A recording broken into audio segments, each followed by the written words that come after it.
Okay, so welcome. Good to see you here. If you are on YouTube, then please, if there's any issue, please put it in the chat. I do have my eye on that, so you can always put a little message there if you like. Let me just put something in the chat so you can see me. There we go. Okay. All right.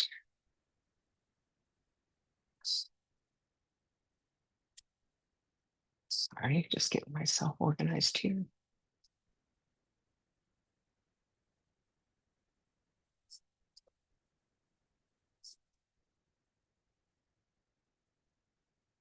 All right. So let's begin by just settling in first. So we're just going to bring mind and body together in the same place and just settle in.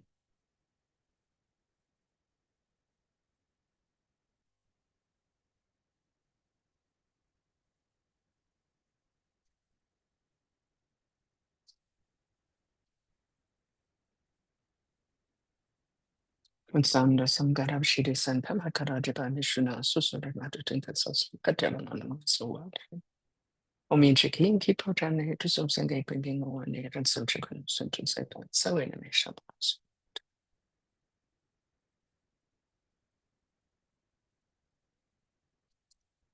All right, so we're going to start with our bodhicitta motivation, as always. Bodhicitta is the wish to attain enlightenment for the benefit of all other sentient beings, and it is the foundation of this path. So what does that mean? When we talk about bodhicitta, we're talking about compassion expanded. So it begins with compassion, but it's not identical or synonymous with compassion. Compassion arises when we see the suffering of others and we want them to be free of that suffering. So how do we help them be free of suffering? Is to become enlightened, and to become enlightened is to get rid of the cause of suffering. So just like if we have an illness, if we just are forever treating the symptoms, but we never try to find the cause, we never address the cause, we're just going to continue being sick, right? So it's the same with suffering in this cyclic existence, this round of birth and death that we are currently stuck on. So out of compassion for others, we wish to attain enlightenment for their benefit and for our benefit as well. If that is something that doesn't, I don't know, something that seems a little too much for you, that's fine. That's not a problem. Just if you could just form the wish that the time we spent together this morning benefits not only you, but others as well. So let's do that for one moment.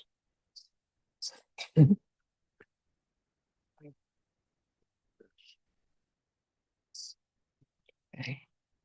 So today we're going to talk about gratitude and essentially precious human life. Hey, Tess, hi. So in Buddhism, gratitude is actually quite an important factor on the path and really permeates everything we do.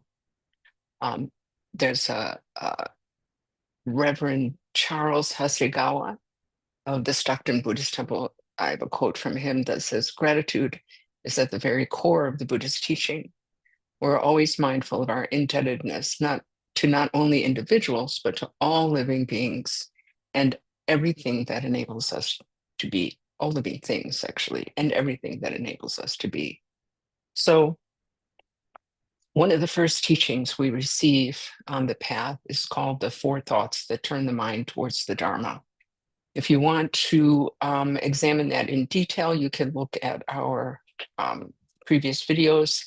I've given probably several talks on these four thoughts. But the first is appreciating the fact that we have a precious human life. The second is remembering that impermanence and death are real and inevitable. The third is recalling the law of cause and effect. And the fourth is the understanding the suffering of cyclic existence. So one of the very first things that we do as practitioners and that we learn as students is to appreciate, essentially to appreciate what we have, right? So it is considered that out of all forms of existence we that exist, all that are there's many forms of being in this uh, world. To be born a human being is the most conducive to progressing on the path towards enlightenment.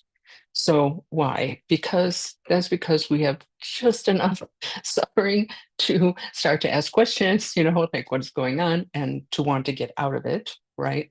But enough what they call leisure, enough leisure to be able to do what's necessary to get there.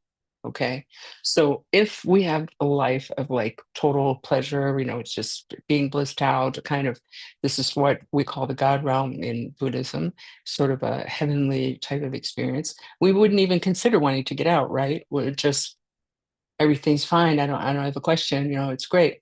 On the other hand, if we have a life that is just full of constant struggle, while it might give us the wish for freedom, it doesn't provide the necessary means to attain that freedom, to study and to practice, right?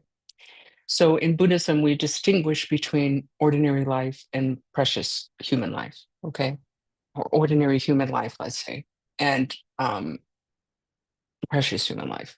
So while all life is considered precious, of course, um, there are a series of factors that need to be present for us to actually practice the Dharma, or even other spiritual paths with any kind of seriousness. Okay, they're called the 8 freedoms and 10 endowments.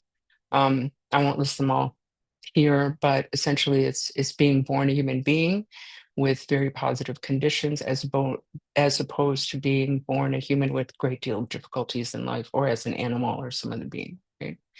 Being born in a time and place where the Buddhist teachings are available, having good mental faculties which enable us to understand the teachings, and even to distinguish between right and wrong, right? So why wouldn't we want to be born an animal? Sometimes I hear people say, oh, I'd love to be an eagle and, just soar in the sky, or I'd love to be, you know, um, cat that just gets to lay around all day, something like that. But really, we need to think very closely at the animal world before we make that wish to be an animal. There's so much suffering there. It's really an incredible amount of suffering in that realm. If you think about animals in the wild, for example, um, they suffer from hunger and thirst and so much fear. It's a tremendous amount of fear. I have deer that often come into my yard, and if I just open the door or make a sound, they flinch like that and they run away. And I'm not coming at them with a gun. I'm not doing it. I just made a sound. Imagine that. Why do they do that? We don't even normally think about these things, but they do that because they're scared, they're afraid. They're always looking around for danger, and they don't want to be attacked. I mean, who wants to live like that, right? Or if you have birds at your feeder, you can watch them and see how they have to look around 50 times before they even take a seed, how they fight each other. Like, it's not a pleasant experience, right? And then there's animals that are used in scientific experiments, or for cosmetics and this kind of thing. Like, they're literally, quite literally tortured. I saw a video the other day of this beagle who had been used for testing the often used beagles. Um, and they had removed his vocal cords, and the people who adopted him said they would howl for him. Like, he would just make the motion, like, but with no sound, and they would go, oh, so he could feel like he was making a sound. It's so sad. And that's, nothing in comparison to what these other animals suffer. And then they use animals even for psychological testing, like what's the effect of Now, there's a famous study done, and they don't do this anymore. I think it's been banned or whatever, but a lot of people know about this study of baby monkeys. And like they like removed this poor baby from his mother, and then they put him in this room with like a sort of, I don't know, like a kind of cage without any fur on it, and then like another cage with fur on it to see where he would cling, like what is the point? What is the point of these kind of studies? Either, you know, it's just, Rinpoche says like these studies on animal studies on drugs and things like that, maybe we can say those are justifiable to some extent, but, you know, we should be even more grateful and more respectful of animals because they're helping us in this way, and obviously that is not the case. And as for, psychological experiments, like it doesn't make any sense. That physical maybe, but psychological, not at all. Either they're like us, like you can't justify it. Either animals are like us in experiencing mental anguish that these studies often produce, right? It's immoral because they're like us, and you wouldn't do that on human beings. Do you know what I mean? You wouldn't do it on human beings, but you're doing it on animals, and you're saying that it applies to humans. It doesn't make sense. It's not morally justifiable. And if they're different than us and they're not like us at all, then the studies are useless. So there's literally no justification for it. Then pets generally have a good time of it, right? But unless their owners are abusive, which happens with, alarming regularity. But even well cared for pets suffer. They suffer from boredom, they suffer from loneliness, from being separated from their humans or their own mothers, right? And then there's animals raised for slaughter. So this is something that is really, really horrific, and we should think seriously about that. Um, they're raised in unbelievably horrific conditions. It's not the happy kind of pastoral scenes, right, that we see on our box of eggs or on our milk cartons or whatever, right? Animals are not raised like that in general. Yeah. So over 90% of the animals, and dairy and eggs and things like that we consume are from factory farming. So these animals suffer so much from the moment they're born until the moment they're killed. And the vast majority are also killed quite young, you know. Um, so if you think about like chickens, are in cage so small, like and really squished together, like they can't even spread their wings, or pigs, raised in this like just like they can't even turn around. Like just try to imagine your whole life, like not even be able to turn around or stretch your arms out or take a walk. Um, man, there's a lot to say about that. Um, I'm gonna move on a little bit. But I would say if we could see this happening, somebody said, I can't remember who it was, if slaughterhouses were made of glass, nobody would eat meat because you just wouldn't be able to bear it, seeing this process. But we don't see it, right? It's happening over there. We can like just forget about it. When we go to the store, we just see these neat little packages and we're not even thinking about where that came from.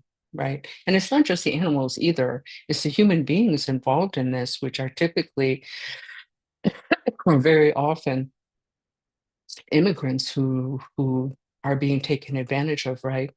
Paid, pennies on the dollar, and on their feet all day, and repetitive movements that give them pain and unhealthy air and other conditions that are really difficult for them.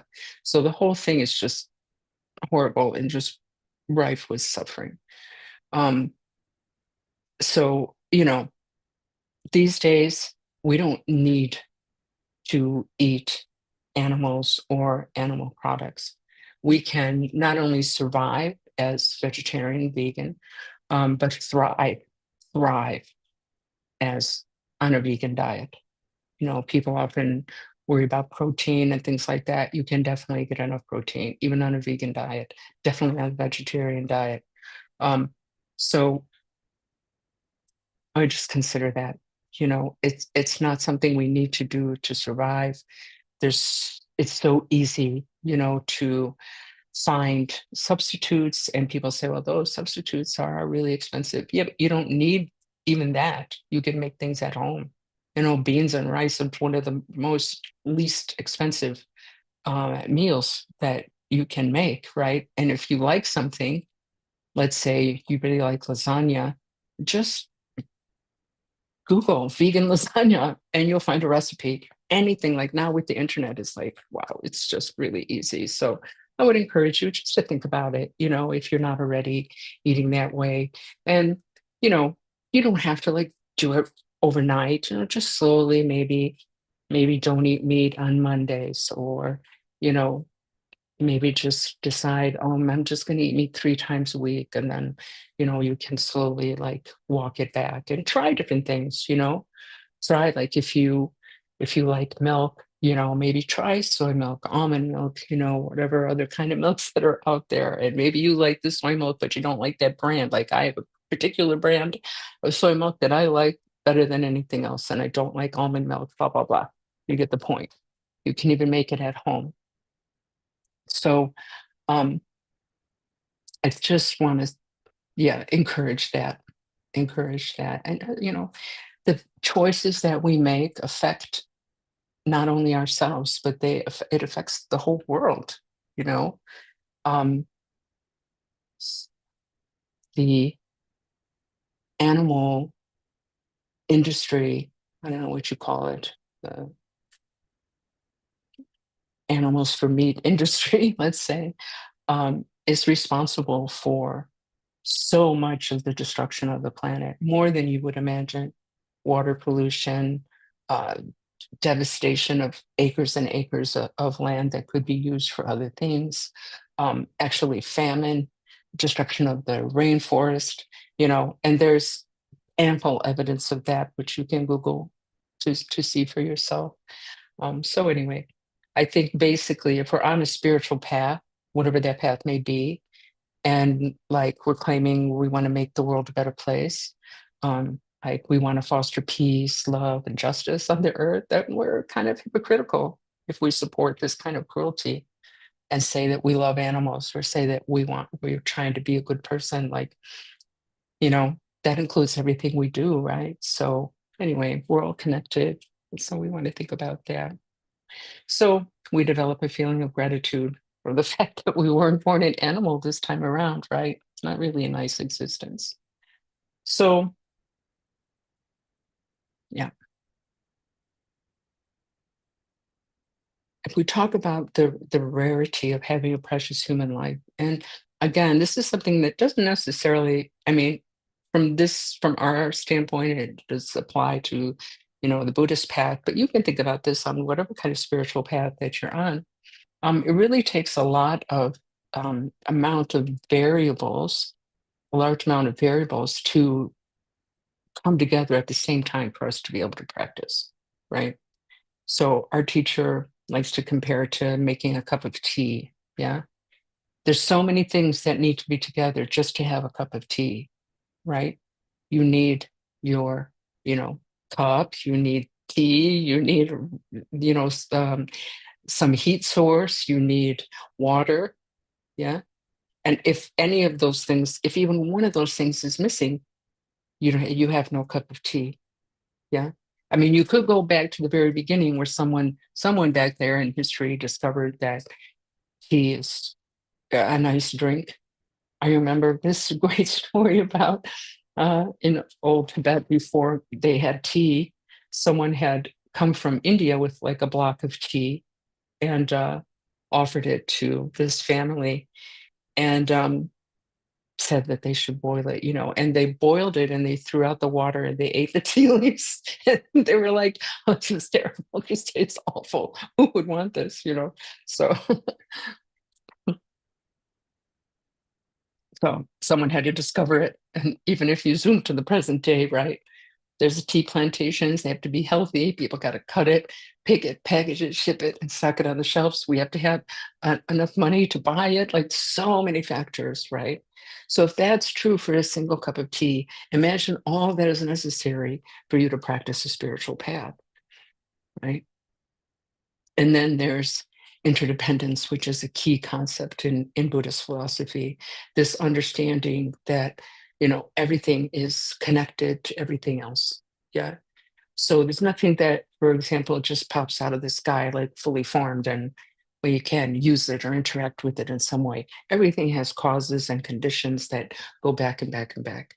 Even if you consider this glass of water, yeah, I just think of this if I'm not examining just a glass of water, I'm happy to have it if I'm thirsty, but that's about it. But like the water, the glass, each of these things is dependent on so many people and so many factors that brought clean, drinkable water to the faucet that I could just drink out of, right? And that made this glass. So all of these things are really interconnected. And that means that everything we do is, if you think about like a Rubik's Cube, right? You move one thing and everything kind of moves. It's really is like that. So we want to kind of, if we're talking about gratitude in this sense, we do want to think about like that we could, you know, like Americans especially, we have this notion of like rugged individualism, like I'm going to do everything myself. I can do everything myself. I don't need anybody. No, I'm sorry. But we could barely survive a single day without the support of others, right? Every single object we come in contact with has to do with others. So why we would think about this is just to feel that sense of gratitude, to feel that sense of connectedness with others, with the world. And, on yeah, we often talk in Buddhism about our mothers, gratitude towards our own mothers, right? Because we see the mother, the idealistic mother, as an example of true compassion, of selflessness, and unconditional love. When we receive teachings on compassion, traditionally we're asked to recall the kindness of our own mothers, how they cared for us, loved us, etc. Right? Even how they went through the pains of childbirth for us. So we think about that and we apply it to all beings. Because the Buddha taught that, all beings have at one point or another been our kind and loving mother. Okay? So it's like a catalyst for feeling compassion and even a sense of gratitude towards others. Yeah. And you don't have to believe that past lives, future lives stuff if you don't want to. You can still use that idea as a kind of thought experiment, let's say. So you can think, just driving, all these other people on the road have been my mother in a past life, or when you're taking a walk or at the park or watching TV or whatever, all these beings have been my mother. Oh, that person, or you can think this person is my mother. This person is my mother, male, female, whatever gender. Yeah, this person is my mother. It changes something inside you if you think like that. You know, it, I just encourage you, just try it. Like this is what I did when I first started learning about Buddhism. In well, I started in Thailand actually, but then I had gone to Nepal and I did this retreat in Nepal, and I ended up leaving disgusted because I thought the teachings were so stupid, and the the teacher had talked about that, like everyone has been your mother, and I'm like, oh, I can't take this anymore. It's so stupid, and I left the whole retreat. So I was in this restaurant having tea, and I was thinking about that teaching, and I was like, just for fun, kind of, what would it feel like to feel like everyone has been my mother? It's such a weird concept, but let me see what it feels like. So I saw this woman walking, and anybody who's been in Asia understands this. I had a picture of it somewhere on my computer, but I didn't bring it up. But she had this. She was probably about 5 feet tall and older, and she had this tremendously tall, uh, like almost like a block of straw grass on her back. And there they put like a strap around their forehead to kind of help carry the weight. And then she sort of had two straps here, and she was kind of bent over. She was 5 feet tall. I think this pile was at least that, maybe 6 or 7 feet high. So it extended above her head. And she was walking, carrying this really heavy load. And I looked at her and I was like, oh, this woman is my mother, or this woman has been my mother. And just thinking that, suddenly so much concern for her rose up in my heart in a different way than if I had not been thinking that, right? I was just like, oh, like I wanted so much to be able to help her. I wanted her to not have to do that. I really cared about her in a different way. So even though at that time I was not having any of this past and future life stuff, right? I saw that just as a thought experiment, it worked. So that's why I'm encouraging you to do that, even if you don't accept past and future lives, because it is so helpful for working with the heart, right? So when we talk about everyone has been our mothers, oftentimes people feel like, well, my mother was terrible, and I don't have a good relationship with her, and she's not a good person, etc. Okay, so that's fine. We don't have to say mother. We can just think about anybody in our life who's been particularly kind to us. It works for anything. We just typically say mother. But let's say that you had an aunt or an uncle or a brother or sister or whatever who was really kind to you. Then you think everyone that I see was at one point my brother. You can use the same thing. Um, Even if, and if our mother was not a good mother, we can at least appreciate the fact that, if she had not taken care of us when we were helpless infants, we wouldn't be here. If she gave us up for adoption, we can appreciate the fact she gave us up so we could be taken care of properly. Um, we could appreciate the fact that, because of her, we have life at all, even that little bit. So we are invited, right, to contemplate the loving kindness of our mother or anyone in our life who has been particularly kind to us, right? The point is to develop this sense of gratitude to such an extent that it inspires compassion in our hearts and the wish to repay their kindness. If someone has been really kind to you, you automatically like want to, oh, what can I do for them? How can I express my gratitude, or how can I repay this kindness to them? So this is what we're trying to do by attaining enlightenment, is repay the kindness of all beings to help them be free of suffering eventually. So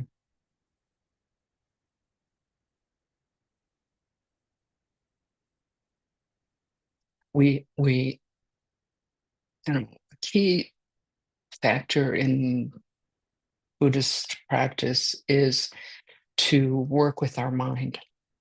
It's something that's like,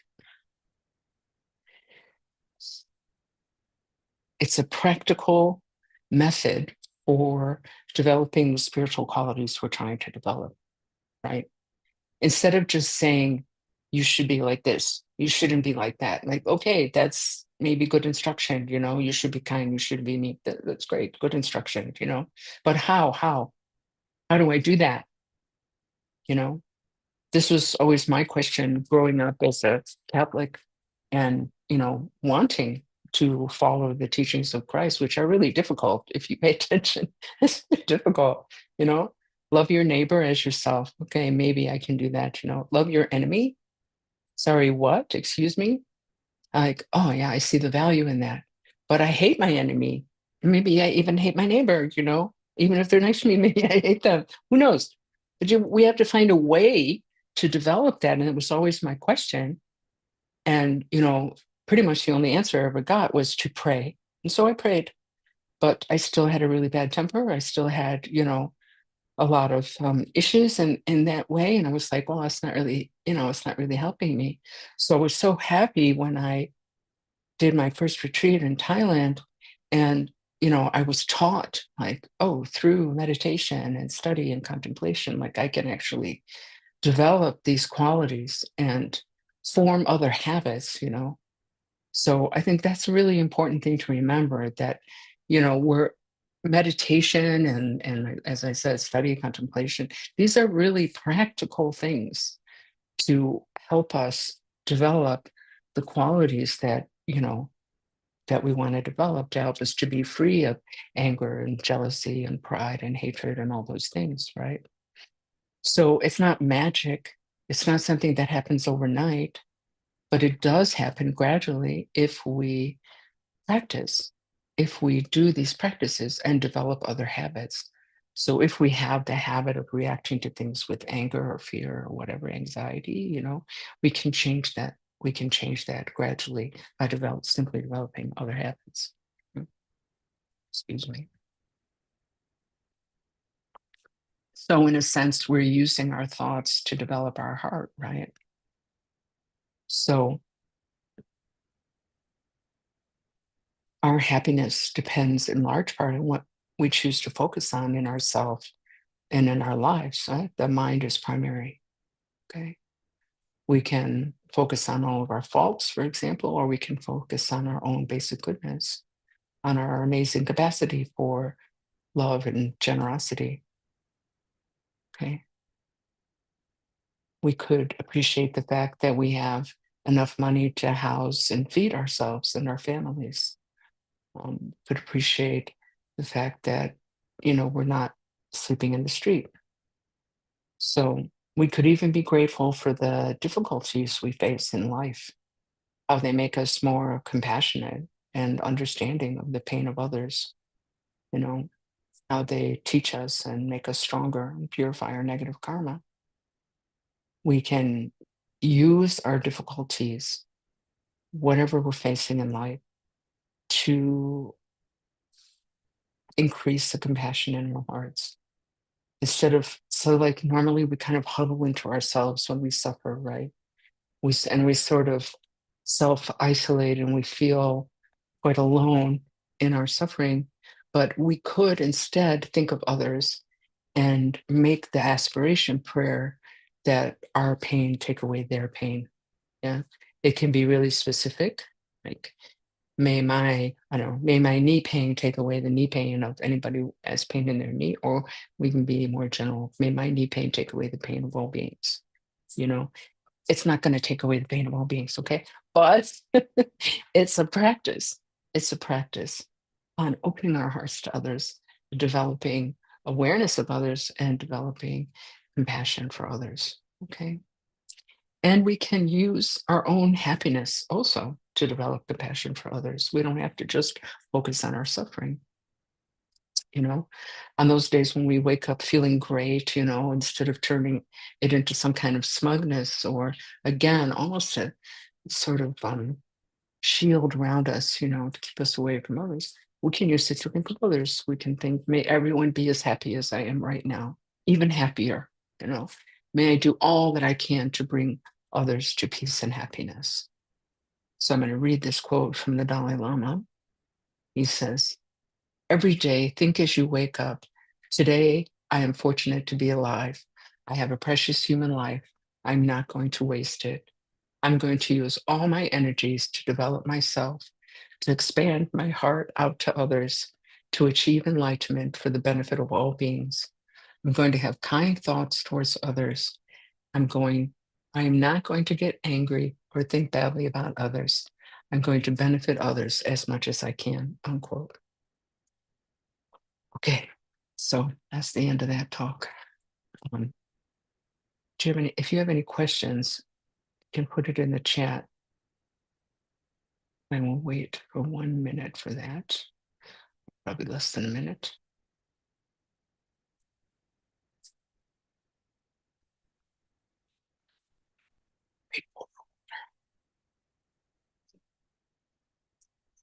All right, so let's do some meditation now. So this mindfulness of breathing meditation is a foundational practice for all the other practices because it helps us to develop awareness, to be in the present moment, to like know what is happening in our mind, to know when we're distracted and when we're aware. So all the other practices that come after rely on this. And even if we only focus on this, it would be fantastic. Okay. So if you are sitting on a chair, you just want your feet flat on the floor in front of you. If you're sitting on the floor in your bed or whatever, you can just cross your legs in whatever way is comfortable for you. And all the other instructions are the same, whether you're sitting on a chair or sitting on a cushion. So you can have your hands palms down on your knees or your thighs, or palms up like that, resting one on top of the other, or with your fingers on top of each other and holding like you're holding an egg, right? Whatever way you prefer. Okay. Arms are relaxed. The back is straight, which is actually the most important point. The back is straight, and that means the back of the neck is also straight. So we're just going to tuck the chin in a little bit. Okay. Shoulders should be back a little. So usually what I do is just roll my shoulders back one time. Kind of opens up the chest. The mouth is closed but relaxed. Tongue resting on the roof of the mouth. Breathing through the nose. Ideally, your eyes are open, looking down in front of you a few feet. Just a relaxed lowered gaze. Okay, so that's the posture. Posture is this way because it supports the mind in meditation. So first, I would like you to just notice the sensation of the breath coming in and out of the nose. It's going to be focusing kind of at the end of the nostrils. We'll take a moment to just notice that, please.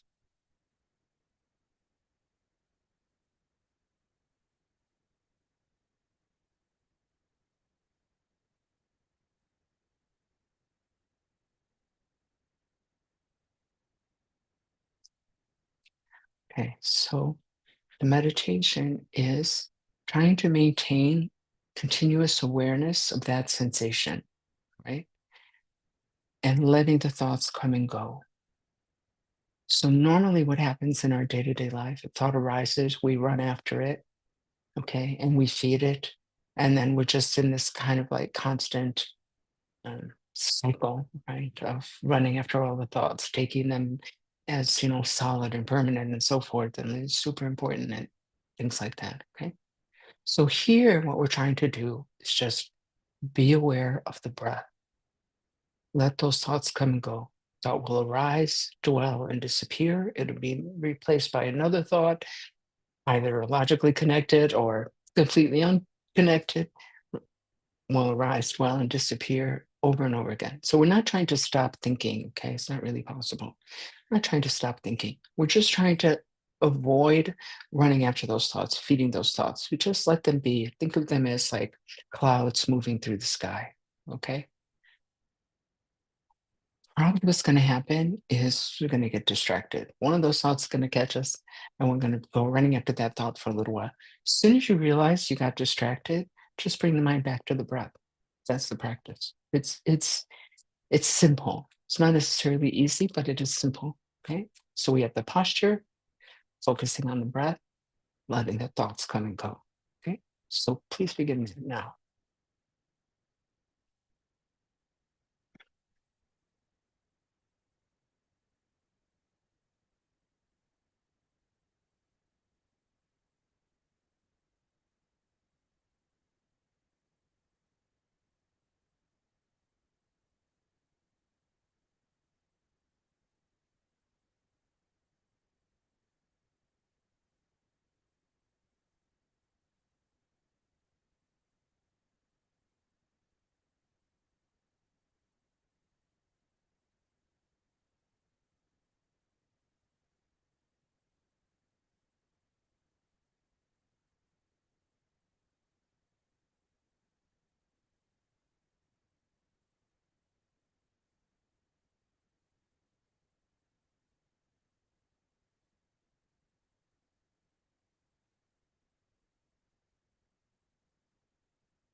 You can begin to count the breaths, counting either every in breath or every out breath for a total of 10 breaths.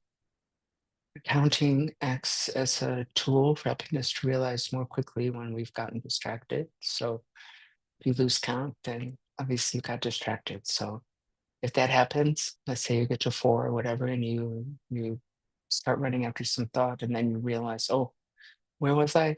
No big deal. Just bring the mind back, start again at 1. If you get to 10, start again at 1. Okay, so please begin that now.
Okay, now we're going to move into the practice of exchange called Tonglen in Tibetan. Practice of exchange is specifically for accessing our innate compassionate heart. So just going to walk you through the practice rather than explaining everything. Um, Begin by just resting the mind. So different than what we were just doing, we're not trying to concentrate on anything. At the same time, we're not distracted. Just let the mind settle into its natural state for a moment. Please do that now.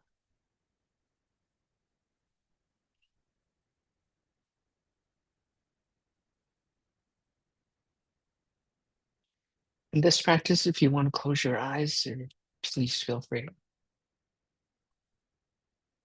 So first, you want to imagine in your heart center, so that's like the middle of your chest, a very bright white light, like a shining star. Just picture that. And then imagine that you're breathing in gray smoke, hot, dark, and heavy, through all the pores of your body. All of that smoke dissolving into the white light in your heart center.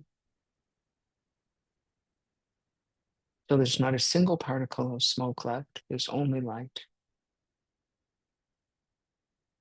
And you breathe out this white light, cool, clear, very bright, through all the pores of your body.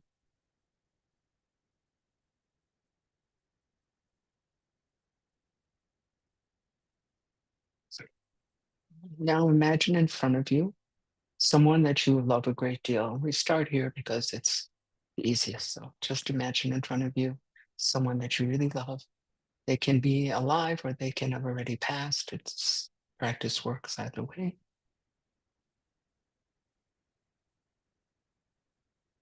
And then really go into your heart and feel the love that you have for this person, how you appreciate them, how kind they are to you, how they understand you, support you, make you laugh, and feel the love they have for you, appreciation they have for you.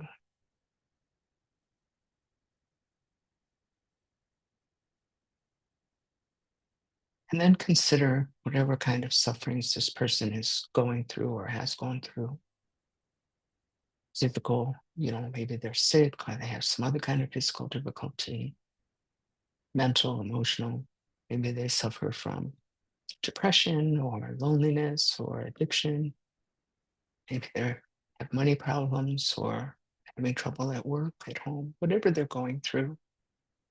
And don't just think about it, but try to really feel it. What does it feel like for them to have to endure those things?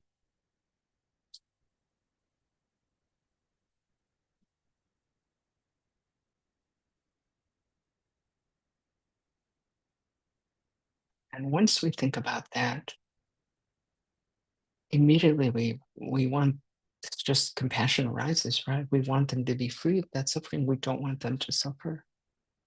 So then we consider that all their suffering, whatever it is, takes the form of gray smoke, hot and heavy, and it leaves that and it comes to you.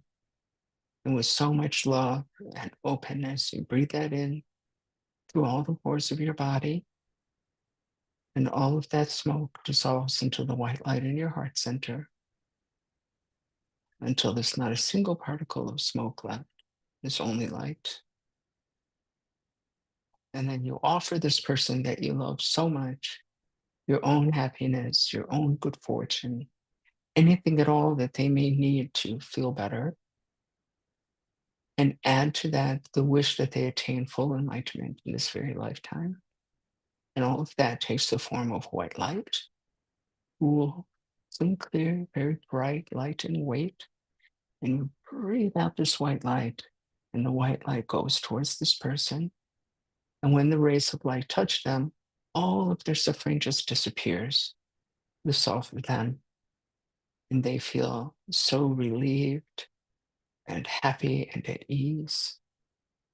And you feel really joyful for being able to do this. So, excuse me. So now we're going to, sorry, got distracted. Now we're going to do that same process for all sentient beings without exception, okay? So first we imagine them in front of us, as many beings as we can imagine. Use your CGI, your mental CGI, as many beings as we can imagine, stretching all the way to the horizon and to the right, same thing, many beings you can conceive of, all the way to the horizon, behind, all the way to the horizon, and to the left, as many beings as you can imagine, all the way to the horizon, okay?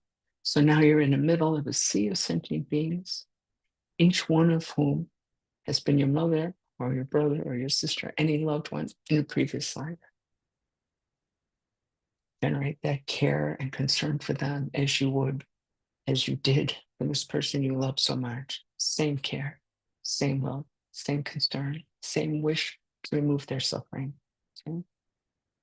So first we consider whatever kind of suffering they might be going through takes the form of gray smoke, hot, dark, and heavy. It leaves them a great deal of courage and love and openness and compassion. You breathe that in through all the pores of your body. And all of that smoke just dissolves into that very bright white light in your heart center until there's not a single particle of smoke left. It's only light. Then you're offering all these beings, just like you did with the individual, offering all these beings your own happiness, giving it away, your own good fortune, along with anything that at all that they may need to be healed, to feel better. And all of that takes the form of white light, cool in temperature, clean, clear, very bright, light in weight. And you breathe out this light from your heart in every direction as far as the eye can see. You should really consider each pore of your body emanating a ray of light. Yeah. And this light goes in all directions. And when it touches all these beings, each individually, their suffering just lifts off of them, disappears like fog in the morning sun. They feel a tremendous sense of relief, and you also feel so happy to be able to do this for them. Now you let go of the visualization altogether, gently bringing the mind back to the breath, allowing the breath to bring and keep your mind in the present moment, here and now.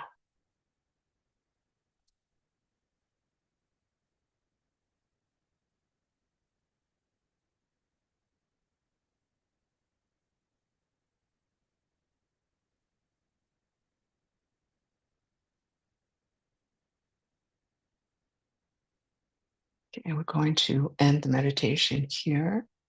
If you have any questions, I will wait a moment. You can put them in the chat, and I'll do my best to answer.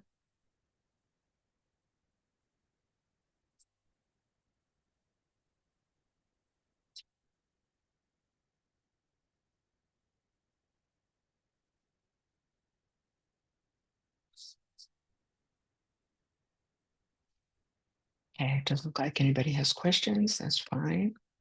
So now we're going to do the closing prayers. You can join or not, up to you. The link for them is in the description box below, so you can download them if you want them. If you want them, you can bring them up. I'm going to share the screen, though, for those who may not have downloaded them. You can find the little thing. There we go.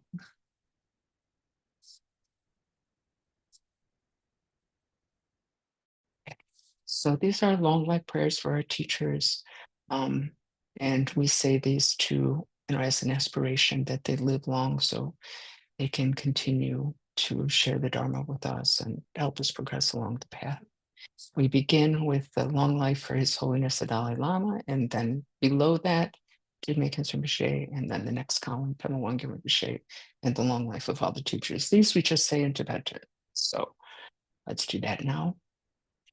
Henry Wei Wei Shin Kam Su Pendan De Wa Malu Juan Chen Ren Si Won Ten Sing Yam Su Yi Sape Gya Ga Ba Tu Thank you Shi Om Swasti Jigme Kempe Kalong Yam Paru Kong Kap Se Chen Tse Se Pun Jawa Nita Den San Nam Ke No Bo Chok Se Chen Ya Wei Sha Gin Dan Su So Om Swasti Sela Gam So Chen La Ten Chun Lei Nun Sing Da Se Kyu Chu Pan Ma Wang Sam Sun Na Dre Ga Bo Ta Ten Ne Lap Chen Ten De She Ten Ta Ge Shu Lama Kun Gam Sampo So Wa De Chotu Ku Se Ring Wa So Wa De Three Me Ta Shin Ge Ba So Wa De Lama Dan Dre Wa Me Pa Chin Gi Lo. Now we go to the next page. And the same, the left column and then the right column. So this first prayer, I'm going to explain a little bit. So it begins with, you know, yeah, by this merit may all attain omniscience. So I'm just going to explain that. So merit is essentially positive karma. Virtuous action like creates merit.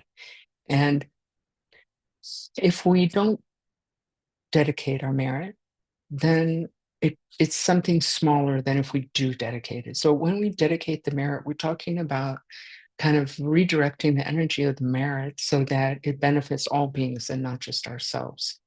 So that's a benefit. And it also, like they say, like seals the action so it can't be destroyed, the positive action, so it can't be destroyed by especially anger. They say, like, like even a flash of anger like destroys eons of positive karma. So we want to avoid that. So we dedicate the merit to all beings. So merit, by this merit, may all attain omniscience. Omniscience here is synonym for full enlightenment. And then may it defeat the enemy, wrongdoing. So this is again connected to law of cause and effect, otherwise known as karma. That's saying that, our actual enemy, like the thing that really makes us suffer, is our own negative actions. So that's the real enemy. And then the third line there, from the stormy waves of birth, old age, sickness, and death, these are the four main streams of suffering in the human realm, at least that the Buddha outlines. So we understand old age, sickness, and death are suffering. It's pretty obvious, but we have to think about how birth is suffering, right? So birth is suffering in a lot of different ways. There's, you know, in pregnancy, the pregnant person suffers physically by the changes to their body and the discomfort of the baby growing in there. The baby suffers from being in really small space and various things that the mother does, right? She drinking something very cold or drinking something very hot, or being very tense or angry or whatever. All of these things affect the fetus. And then the birth process is really painful typically is very painful for both the mother and the baby, right? I mean, and it's even life-threatening. Both the baby and the mother can die in this process. And then once the baby is born, they're very sensitive, right, to it coming out of the womb in a really different environment altogether. So skin is sensitive and so forth. And, there's a lot of suffering involved in that. And sort of spiritually, for lack of a better word, it means that baby is still in cyclic existence, so birth is suffering in that sense. Then from the ocean of cyclic existence, may I free all beings. So cyclic existence is also called in Sanskrit samsara. Is this like round of birth and death and birth and death and birth and death that we've been on since beginningless time. And it's called an ocean because it's vast and deep, and there's just countless sentient beings in this suffering, in this process, right? May I free all beings. So that's again sort of beginning with bodhicitta, ending with bodhicitta. Okay, so that's the explanation of that prayer. We're going to say this once in English and once in Tibetan. The remaining prayers we say just in English, and then we say the 100-syllable mantra, kind of purify any mistakes at the end. Excuse me.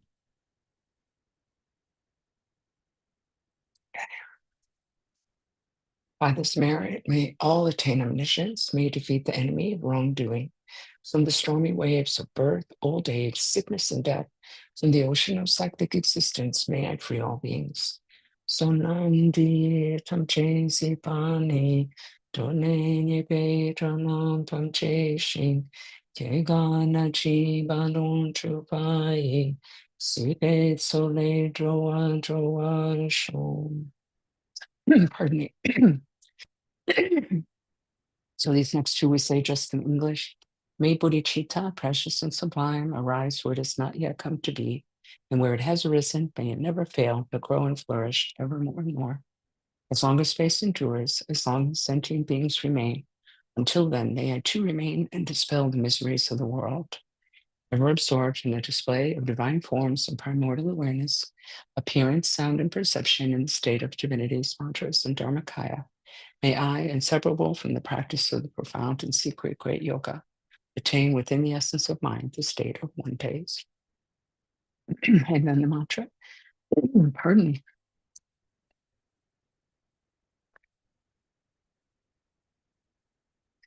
Om Vajra Sattva Samaya Manupalaya Vajra Sattva Tenupa Tishta Trido Me Bhava Sutokayo Me Bhava Supokayo Me Bhava Anurato Me Bhava Soa Siddhi Me Prayatsa Soa Kama Sutsa Me Chitam Shriyam Kuru Ha ha ha ha ho Bhagavan Sawatata gata vajrana me munsa vajri bhavama samaya sattva.